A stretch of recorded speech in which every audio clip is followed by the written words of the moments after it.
April 8, 1943. 27,000 feet above France, the sky glittered like cut glass. Veteran Luftwaffe pilots in their FW-190s lounged behind oxygen masks, confident smirks hidden in the frost. Below them, a strange American formation clawed upward through the cold air. Huge barrel-bodied fighters with greenhouse canopies and propellers like windmills. Flying milk bottles, one pilot transmitted to his wingman, and laughter crackled across the radio net. These were supposed to be fighters? But inside those ungainly machines beat a very different heart. 2,000 horsepower radial engines fed by turbo-superchargers. Armor plate where no European designer had ever dared to add weight. And 8 heavy Browning .50 caliber machine guns. More firepower than some bombers carried. The Germans were looking at the beginning of a new kind of air war, though they didn't know it yet.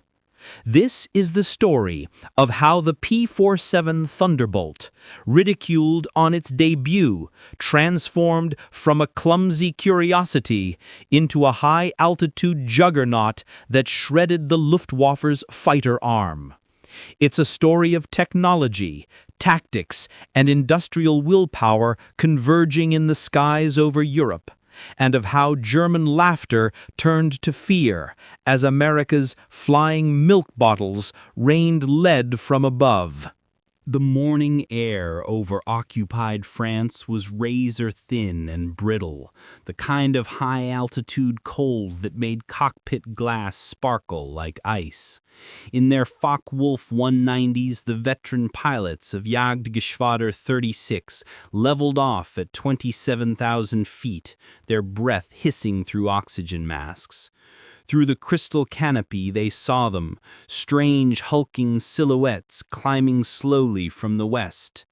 They were not the familiar Spitfires or nimble Yaks they had danced with on other fronts. These were something else.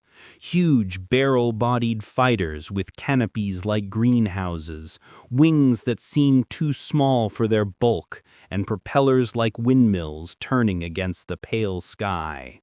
One German ace, Oberlieutenant Rolf Hermachen, tilted his head and smirked. "Fliegende Milchflaschen," he transmitted, "flying milk bottles." His wingman chuckled. Over the radio net, laughter crackled.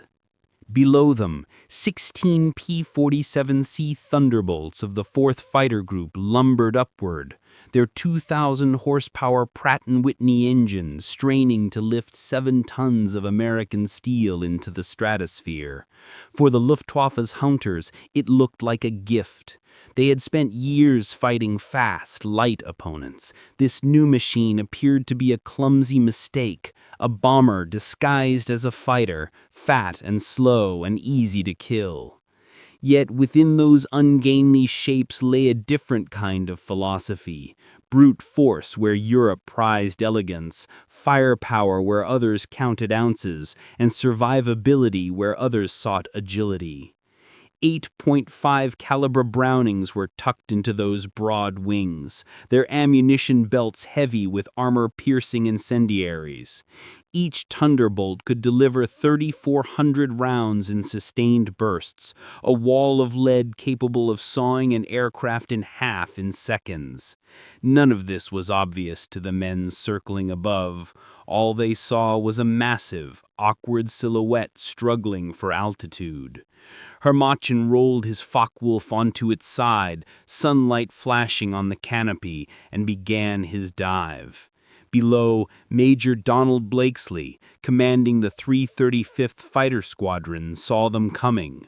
A veteran of the RAF's Eagle Squadron, he understood what his younger pilots did not yet grasp. Survival in a Thunderbolt meant abandoning everything they thought they knew about air combat. This was the real beginning of the P-47 story in Europe, not in test flights or press releases, but in the cold, thin air over France where reputations were made and myths destroyed.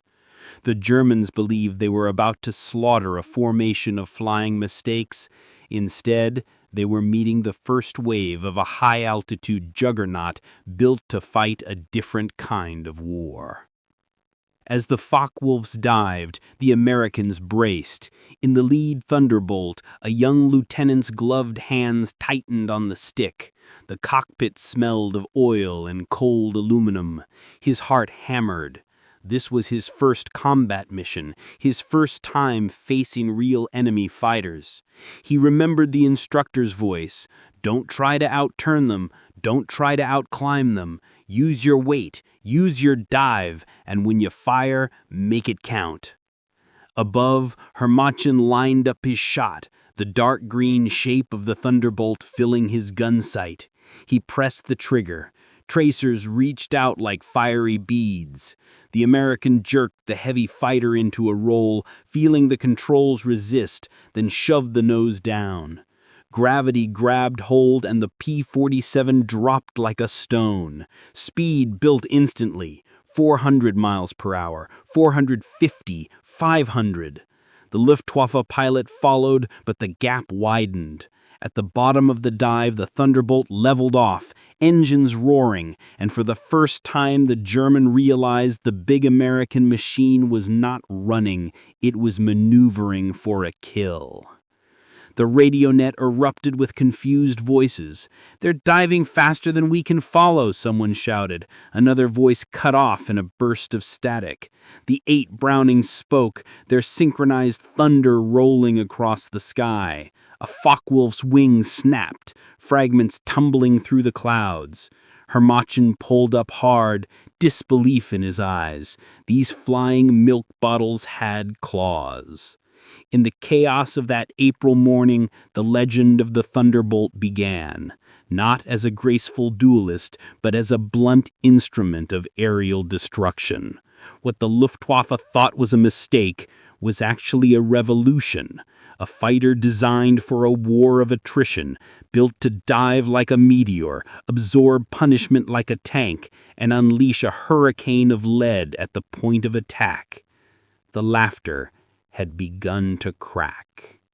For weeks after that first encounter, Luftwaffe pilots continued to treat the new American fighter with amused contempt.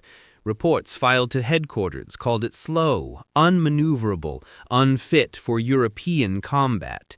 They nicknamed it the pregnant cow, a flying barn door that could be picked off at will. On paper, the statistics seemed to back them up. In its first month of operations over France, the Thunderbolt units lost far more aircraft than they destroyed. British observers, watching from their Spitfires, whispered doubts about their allies' choice.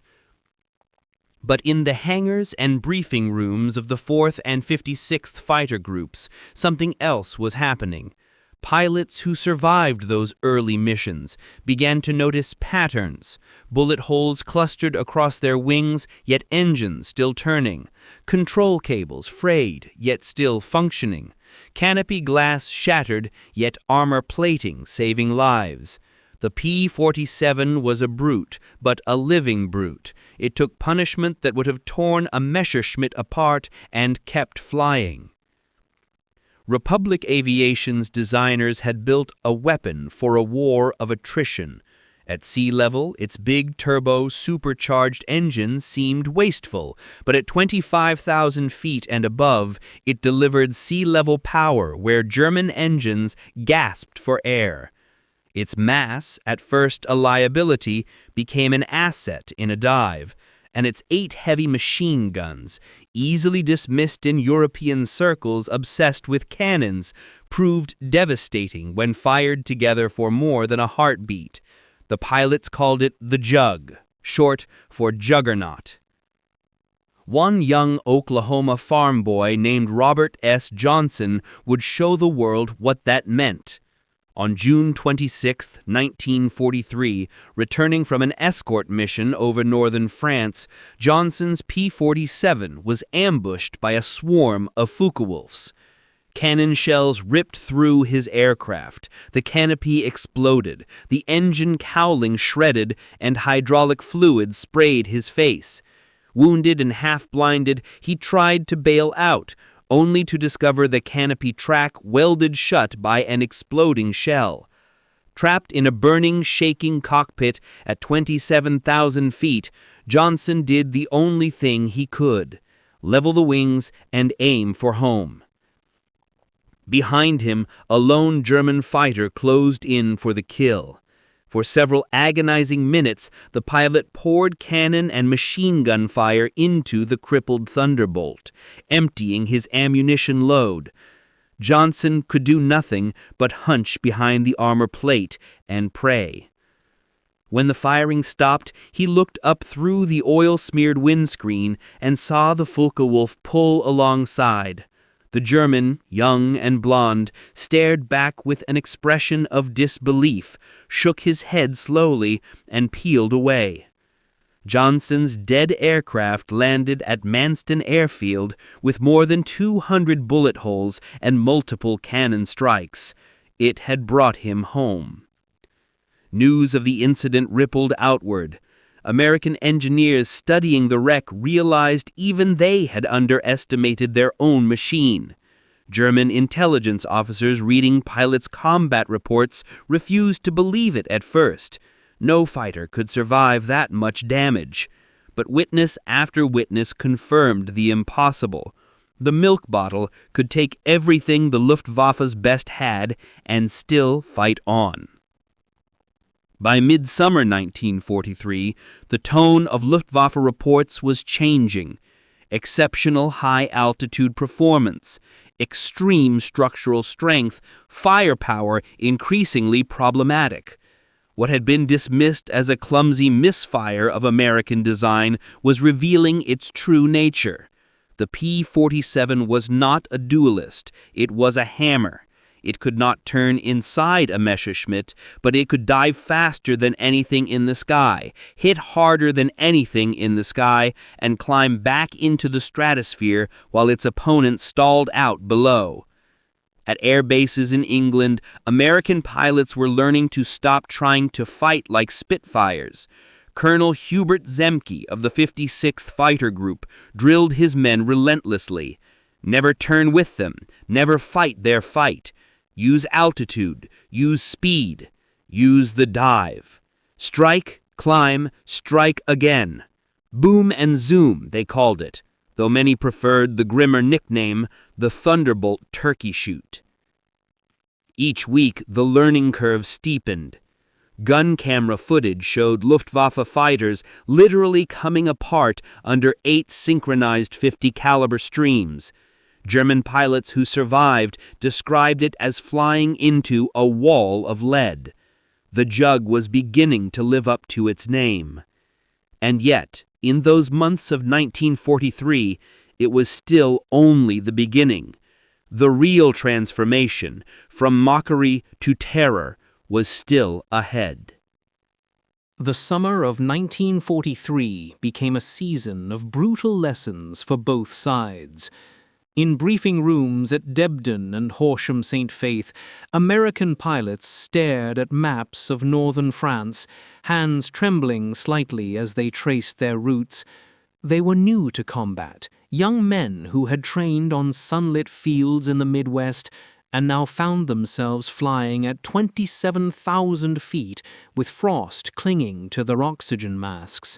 Many still thought of the Thunderbolt as an awkward mount, a necessary but temporary stopgap until something better arrived. Across the Channel, the Luftwaffe still believed the same thing. Their intelligence officers wrote in clipped, dismissive tones about the large American fighter, concluding that it was inferior in every way except dive speed. Veteran aces like Josef Pips Priller told headquarters the P-47 flies like a truck, turns like a freight train, and climbs like a pregnant cow. Ground crews painted cartoons of the fat American machine on the walls of ready rooms. Yet on mission after mission, something was changing. German pilots began reporting the strange sensation of chasing a Thunderbolt down, only to have it disappear in a vertical dive, screaming toward the deck at speeds their own aircraft could not match. They saw tracers from those 8 Brownings cut entire wings from their comrades' aircraft in a single pass. Even when they succeeded in scoring hits, the big American fighter refused to break apart the way Spitfires and Yaks did. Unzerstörbar, one German observer scrolled in a margin, indestructible. Robert Jonsson's miraculous survival was only the most famous of dozens of incidents. Pilots returned with tails shredded, oil pouring from engines, and holes big enough to crawl through in their wings. Many landed on 2 cylinders, others with no hydraulic fluid, still able to taxi to their dispersal bays. Mechanics walked around these wrecks shaking their heads in disbelief. The Jug, it seemed, could take anything. And slowly, the pilots began to understand how to use it. Colonel Hubert Zemke's mantra, "Don't fight their fight," became gospel. P-47s climbed high, waited for the enemy to appear, then rolled inverted and plunged like meteors. The weight that had made the aircraft clumsy in a turning fight now gave it unstoppable momentum in a dive. At 500 miles per hour, the controls grew stiff, but the massive radial engine kept pulling. At the bottom of the dive, the Jug leveled off, still doing 450, a speed no German fighter could sustain for long. When the Brownings opened up, it was like the sky splitting. 6 synchronized streams converged into a 6-foot circle of destruction. A 2-second burst put 160 half-inch projectiles into that circle, many of them armor-piercing incendiaries designed to ignite whatever they struck. Gun camera film from those early engagements shows Messerschmitts literally disintegrating, tails severed, wings folding, cockpits erupting in sparks and smoke. German pilots who escaped spoke of flying through a wall of lead. By August, the tone of German intelligence reports had shifted. Exceptional high-altitude performance, extreme structural strength, firepower increasingly problematic. Pilots advised to avoid engagement above 25,000 feet. In ready rooms once filled with laughter, aces now whispered warnings to newcomers. Don't follow them down. For the Americans, morale lifted. They were still losing men, still making mistakes, but the machine under them no longer felt like a liability. It felt like a weapon. Lieutenant Walker Bud Mahurin, one of the first to become an ace in the Thunderbolt, described his revelation after a successful bounce over ruin. "I didn't fly it, I aimed it. In a dive, it felt like strapping yourself to a locomotive. You just pointed it at the target and let the guns do the work." And so, in the span of a few months, the story of the Thunderbolt began to invert. The Luftwaffe had expected an easy kill. Instead, they had found a new kind of predator, not graceful but relentless. The laughter that had echoed over French skies in April was growing thin by September. A sense of unease crept in. This was not the end of their dominance yet, but the first tremor of it. What neither side could fully see, high above the patchwork fields of France, was that the P-47 was not merely another fighter. It was the embodiment of a different war, a war of mass production, of sustained firepower, of pilots who would rotate out and be replaced by equally trained men, and of machines built to take punishment and return it tenfold. The Luftwaffe had built swords. America had built a hammer. Autumn 1943 brought darker skies and harder truths. Over the Channel, the great American bomber streams pressed deeper into Europe, and with them went the squat Thunderbolts, climbing into the stratosphere on missions that would test everything about their design. Luftwaffe aces, some with hundreds of victories, began to notice something unnerving. These American fighters were no longer scattering when attacked. They were climbing higher, diving faster, firing longer. At first, the changes were subtle. A new propeller here, a revised training syllabus there.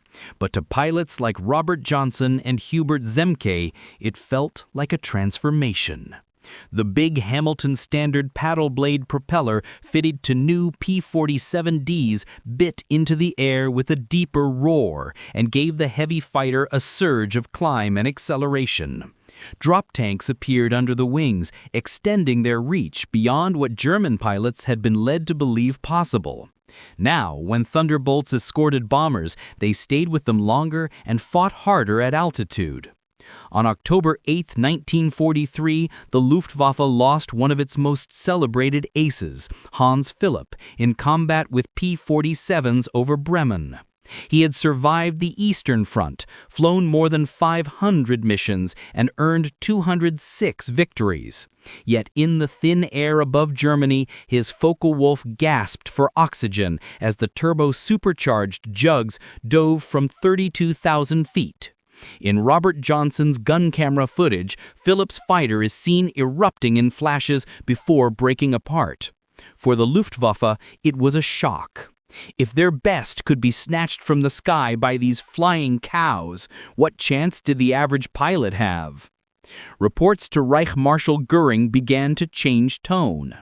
The P-47 ceiling exceeded 42,000 feet, higher than any German fighter could operate. Its dive speed approached the sound barrier. Its armor, once mocked as dead weight, allowed it to absorb damage that would destroy 3 Bf-109s and still return to base. Most disturbing, one November report concluded, its rugged construction permits extraordinary resistance to fire. The laughter was gone from the margins. At Debden, Zemke drilled his men relentlessly in boom and zoom tactics. They climbed high, waited for the enemy to appear, then tipped over in synchronized dives.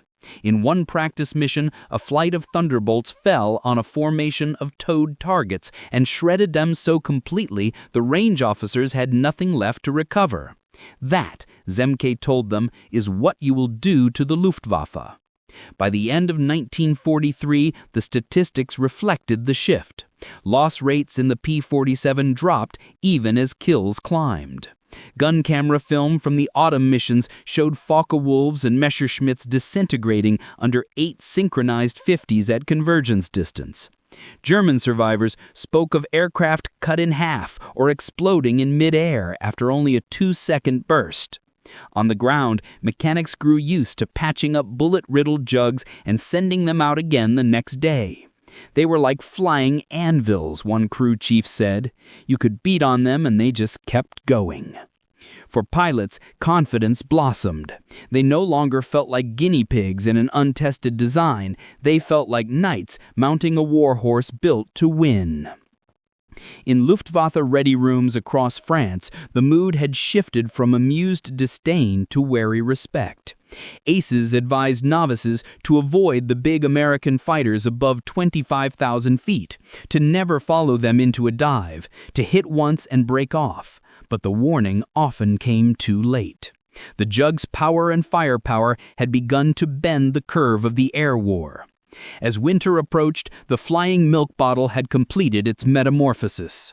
No longer merely a curiosity or a punching bag, it was now a blunt instrument of American air power battering at the edges of Germany's once invincible fighter arm.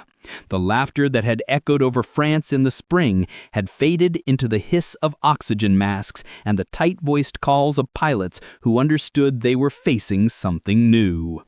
Chapter 1 closes in December 1943 with the Luftwaffe still in the fight, but already bleeding. The hunters of Europe had met a juggernaut they could neither outclimb nor outdive. A machine built not for duels, but for dominance.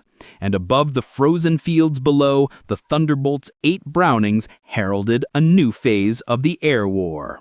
Autumn 1943 brought darker skies and harder truths. Over the Channel, the great American bomber streams pressed deeper into Europe, and with them went the squat Thunderbolts, climbing into the stratosphere on missions that would test everything about their design. Luftwaffe aces, some with hundreds of victories, began to notice something unnerving. These American fighters were no longer scattering when attacked. They were climbing higher, diving faster, firing longer. At first, the changes were subtle. A new propeller here, a revised training syllabus there.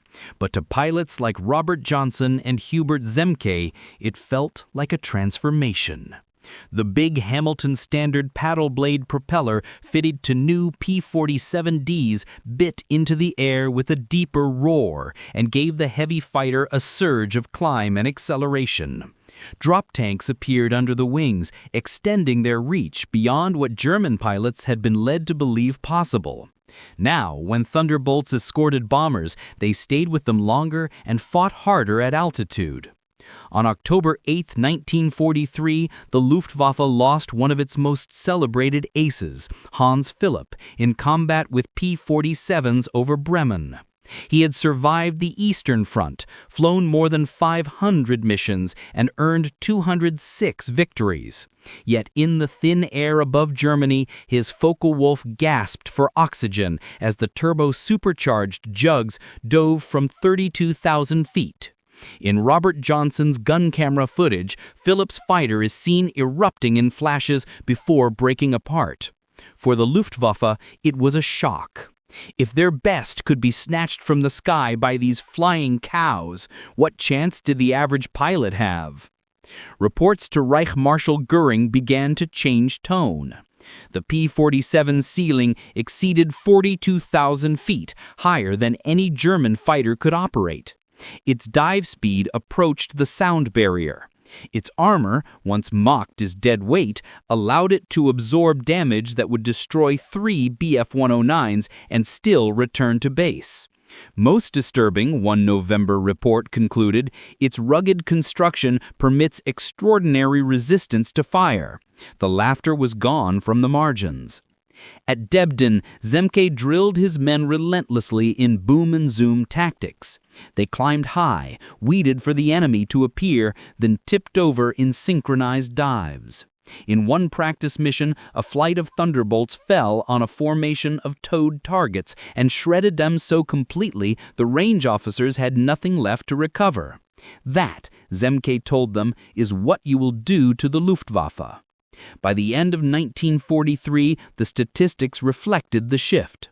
Loss rates in the P-47 dropped even as kills climbed. Gun camera film from the autumn missions showed Focke-Wulfs and Messerschmitts disintegrating under 8 synchronized 50s at convergence distance. German survivors spoke of aircraft cut in half or exploding in mid-air after only a 2-second burst. On the ground, mechanics grew used to patching up bullet-riddled jugs and sending them out again the next day. They were like flying anvils, one crew chief said. You could beat on them and they just kept going. For pilots, confidence blossomed. They no longer felt like guinea pigs in an untested design. They felt like knights mounting a war horse built to win. In Luftwaffe ready rooms across France, the mood had shifted from amused disdain to wary respect. Aces advised novices to avoid the big American fighters above 25,000 feet, to never follow them into a dive, to hit once and break off. But the warning often came too late. The jug's power and firepower had begun to bend the curve of the air war. As winter approached, the flying milk bottle had completed its metamorphosis. No longer merely a curiosity or a punching bag, it was now a blunt instrument of American air power battering at the edges of Germany's once invincible fighter arm. The laughter that had echoed over France in the spring had faded into the hiss of oxygen masks and the tight-voiced calls of pilots who understood they were facing something new. Chapter 1 closes in December 1943 with the Luftwaffe still in the fight, but already bleeding. The hunters of Europe had met a juggernaut they could neither outclimb nor outdive. A machine built not for duels, but for dominance. And above the frozen fields below, the Thunderbolt's 8 Brownings heralded a new phase of the air war. By the opening months of 1944, the Luftwaffe was still dangerous, still lethal, but something fundamental had shifted. Over the fields of northern France and the dark rivers of Germany, the sky now belonged to the Jug. What had begun as an ungainly curiosity was evolving into a predator honed by combat and constant refinement. The new paddle blade propellers fitted to the P-47 D-22 gave the big fighter a startling surge of acceleration and climb. For the first time, Thunderbolts could meet German fighters head-on at altitude and then chase them upward, matching their once vaunted climb rates. External fuel tanks sprouted from wings and bellies, extending range beyond 1,000 miles. Pilots who had once joked about running out of gas over France now crossed the Rhine and circled above Germany itself, still with fuel and reserve to fight. On March 6, 1944, this transformation revealed itself in stark clarity. As the first massive daylight raid on Berlin thundered eastward, swarms of P-47s took up escort positions. German ground controllers watched their radar scopes fill with blips. Hundreds of bombers, dozens of Thunderbolts stacked above them like sentries. For Jagdgeschwader commanders, the old tactics, mass attacks on the bomber formations, now meant charging headlong through overlapping walls of .50 caliber fire from fighters as well as bombers.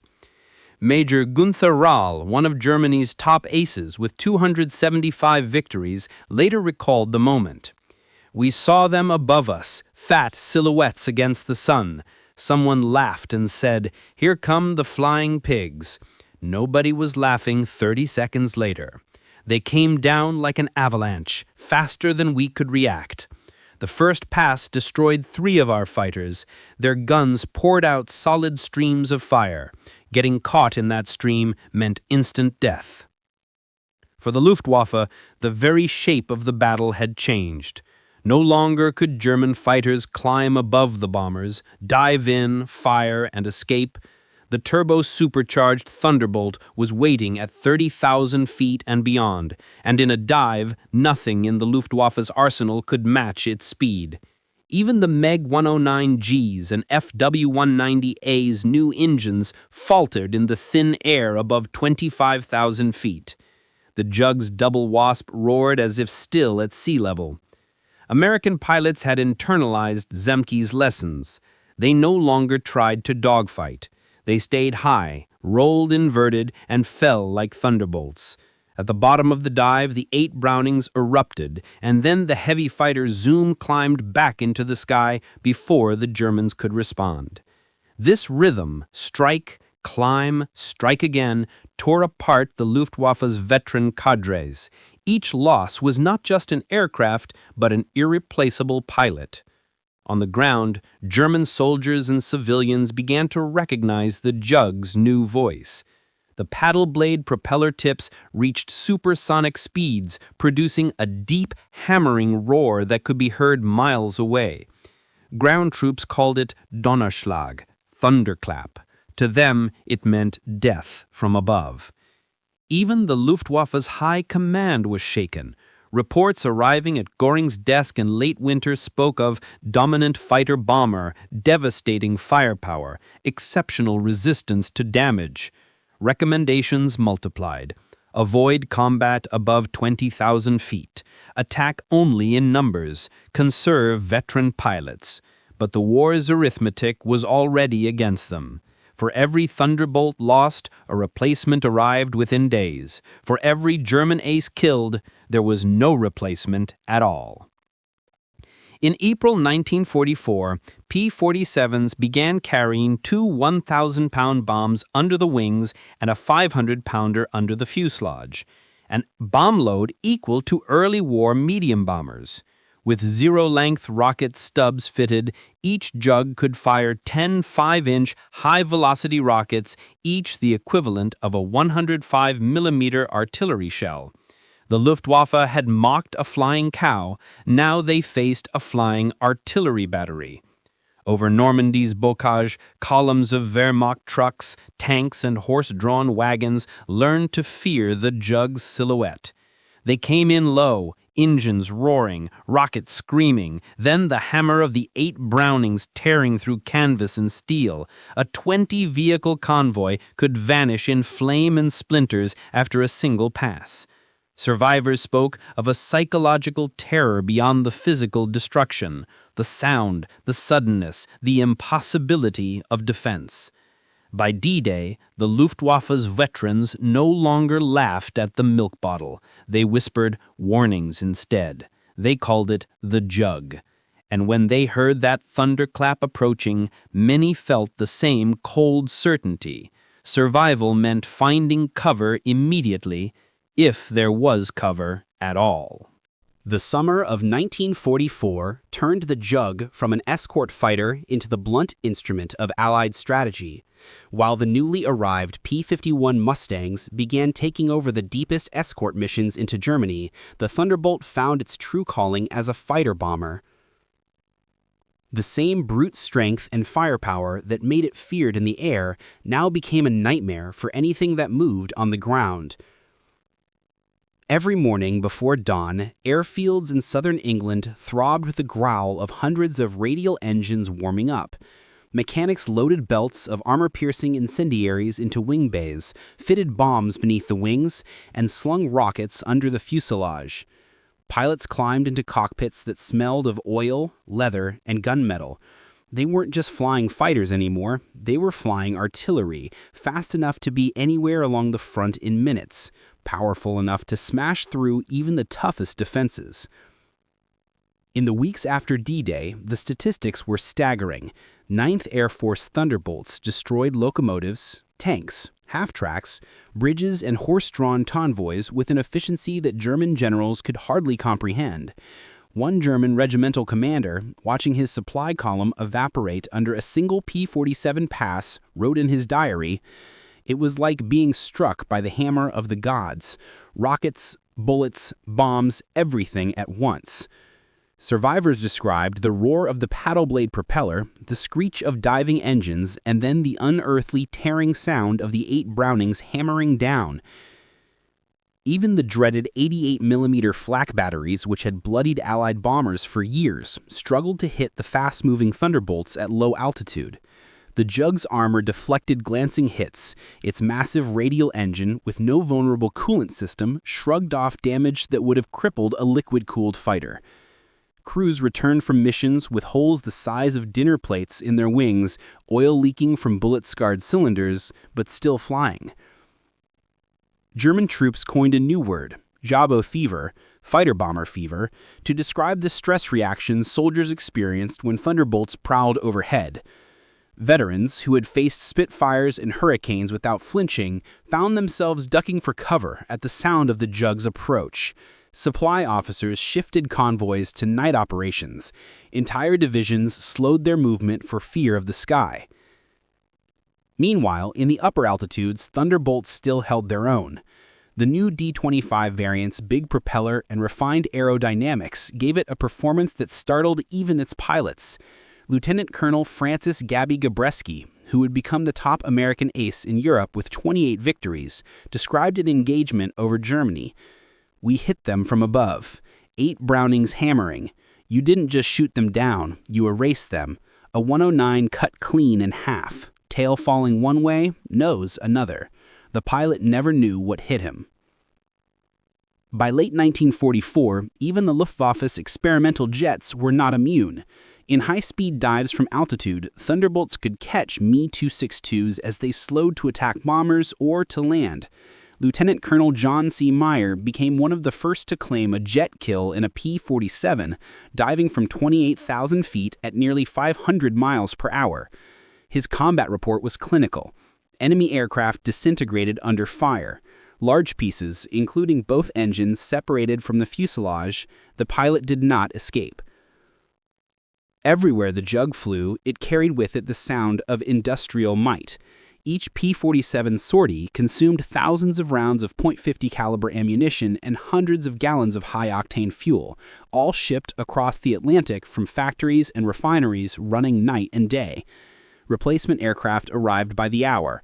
Replacement pilots arrived by the thousands, each with hundreds of hours of flight time and advanced gunnery practice. The Luftwaffe, bled white, could not match it. German veterans would later admit that by the end of 1944, the sight of a Thunderbolt formation was enough to sap morale before a shot was fired. One recalled in a post-war interview, "They had guns that never jammed, fuel that never ran out, pilots who never stopped coming. We lost not just the battle for the skies, but the will to fight there." Above ruined rail yards and cratered airfields, the Jug's heavy propeller roared. It was the sound of a new kind of warfare, industrial, relentless, and overwhelming, raining down lead from above. Winter 1944-45 was the Luftwaffe's last throw of the dice. On New Year's Day 1945, Operation Bodenplatte hurled nearly 900 German fighters against Allied airfields in a desperate attempt to cripple the enemy's air power. At Y-34 Airfield near Metz, home to the 365th Fighter Group's Thunderbolts, the attack initially succeeded. German fighters strafed the field, setting dozens of parked Jugs ablaze. For a moment, it looked like revenge. But the moment passed. Within hours, replacement aircraft began arriving from depots in England. Mechanics rolled the burned hulks aside, filled the dispersal bays with fresh P-47Ds straight from the factory. Major George Brooking's response to a captured German pilot became legend. The Luftwaffe Freier pointed to the smoking wrecks and sneered. "What do you think of that?" Brooking gestured to the replacements already taxiing in. "By tomorrow, we'll have 40 new ones," he said quietly. "How long will it take you to replace your pilots?" The German smirk faded. This was the true nightmare of the Thunderbolt for Germany. Not just the machine's power, but the inexhaustible tide behind it. For every Jug destroyed, 2 more arrived. For every pilot lost, a trained replacement stepped forward. Factories in Farmingdale and Evansville turned out P-47s at an hourly rate. The Lake City Arsenal in Missouri produced 30 million rounds of .5 caliber ammunition every month. The United States had built a war machine that could feed the Jug endlessly. On the front lines, the psychological effect was complete. Wehrmacht troops moving by day were shredded by fighter bombers. Moving by night slowed operations to a crawl. Tank commanders reinforced their top armor and draped their vehicles with camouflage nets, but it made little difference. A 2-second burst from 850s could chew through the thin upper plating of most German vehicles. Rockets and 1,000-pound bombs did the rest. Even hardened veterans developed Jabofieber. The thunderclap of approaching Jugs sent hearts racing and hands shaking. One infantryman described it later. "First you heard the roar, then the whistle as they dove, then the hammer of their guns. You prayed, but there was no cover, no escape. They were like metal hawks swooping down." Above this destruction, the P-47 still ruled the upper air. The arrival of the P-47M variant with water methanol injection boosting its engine to 2,800 horsepower gave it the speed to intercept even the new Me-262 jets under certain conditions. Major George Bostwick, commanding the 63rd Fighter Squadron, shot down 2 German jets in March 1945. His tactical report was blunt. The jets are faster, but they can't take punishment. One good burst, and they come apart like paper. In the interrogation rooms at Oberhusel, German intelligence officers updated their files on Allied aircraft. The entry for the P-47 in March 1945 read simply, "Best fighter bomber of the war. Combination of firepower, durability, and performance unmatched. Pilot quality exceptional. Assessment unsurvivable in direct engagement." By then, the Luftwaffe existed mostly on paper. Fuel shortages grounded many aircraft, experienced pilots were dead or captured, airfields were cratered ruins, and over every road, every bridge, every railway, the jug prowled. The once derided milk bottle had become the hammer that broke the German war machine from above. In the end, the P-47 Thunderbolt embodied not just a design philosophy, but an entire way of war. Where Germany had built finely tuned swords, the United States built a hammer. Heavy, powerful, and backed by an endless forge. In 1943, German pilots laughed at the ungainly American fighter. By 1945, there were no German pilots left to laugh. And when veterans on both sides met years later at reunions in quiet halls, the old Luftwaffe aces would shake their heads at the memory. One admitted, "We thought it was a bomber. We didn't understand what was coming." Another called the 8 Brownings Roosevelt's piano for the rhythm of their fire. Once you heard that sound, you never forgot it. Many of my friends heard it for the last time. The jug had spoken, and its thunder still echoes. Spring 1945 brought the last cold winds of the Luftwaffe. In scattered airfields across a collapsing Reich, teenage pilots clambered into Bf-109s with barely 100 hours of flight time, fuel tanks half full, and hearts heavy. They took off knowing the sky above them belonged to someone else. Over the bridges at Remagen, over the retreating columns on the autobahns, over the blackened stumps of once great rail yards, the Thunderbolt prowled. It no longer needed introduction. Its shape was as familiar to German troops as their own helmets. Its sound, that deep thunderclap roar, meant death from above. Wehrmacht diaries speak of men dropping their rifles and diving for ditches at the first hint of its approach. Some froze, some prayed. Many did not survive. For American pilots, the jug had become more than a machine. It was a trusted partner.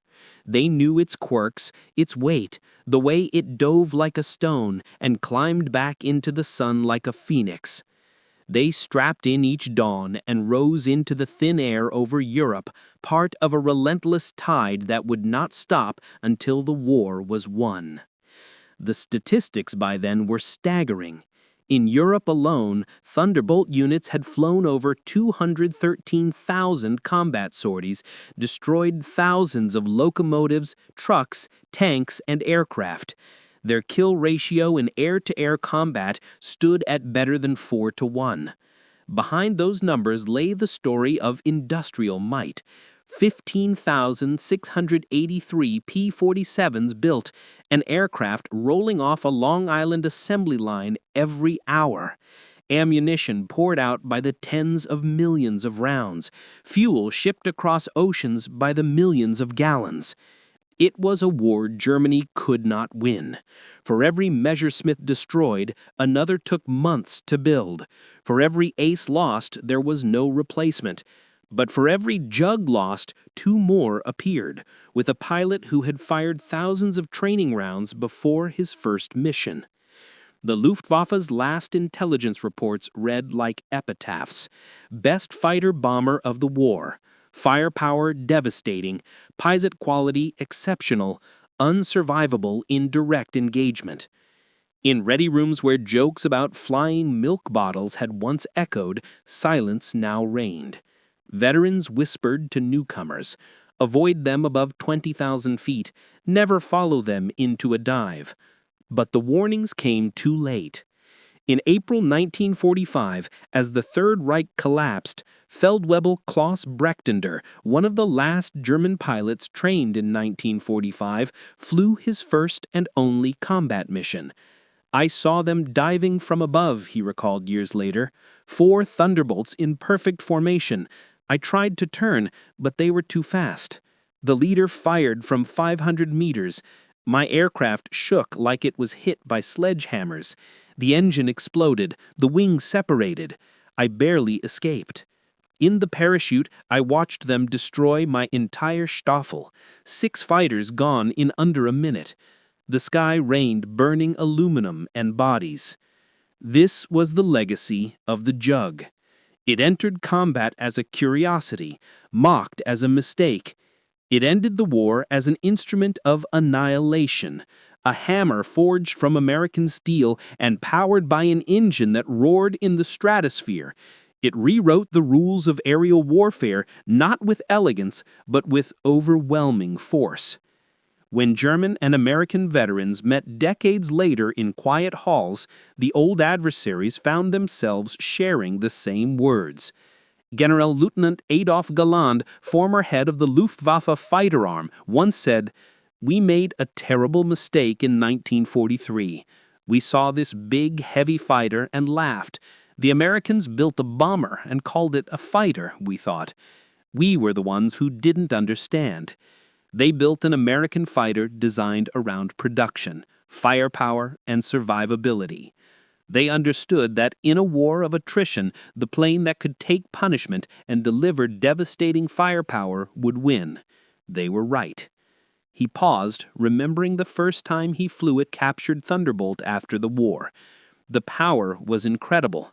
It climbed like it was falling upward.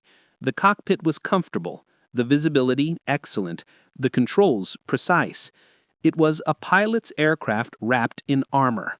But what really impressed me was realizing America built over 15,000 of these while fighting a 2-ocean war.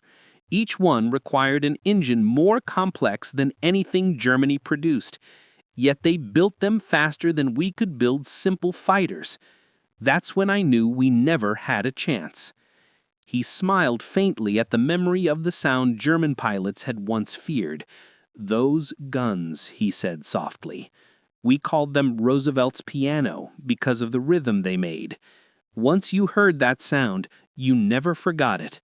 Many of my friends heard it for the last time." The Thunderbolt's 8.50 caliber Brownings had done more than shoot down enemy aircraft. They had buried the Luftwaffe under an avalanche of lead. The big American fighter had not just defeated Germany's air force, it had destroyed its will to fight. And so the story closes where it began, in the cold, thin air over Europe. In April 1943, German pilots had laughed at the ungainly American fighter. By May 1945, there were no German pilots left to laugh. The thunder had spoken, and the sky belonged to America.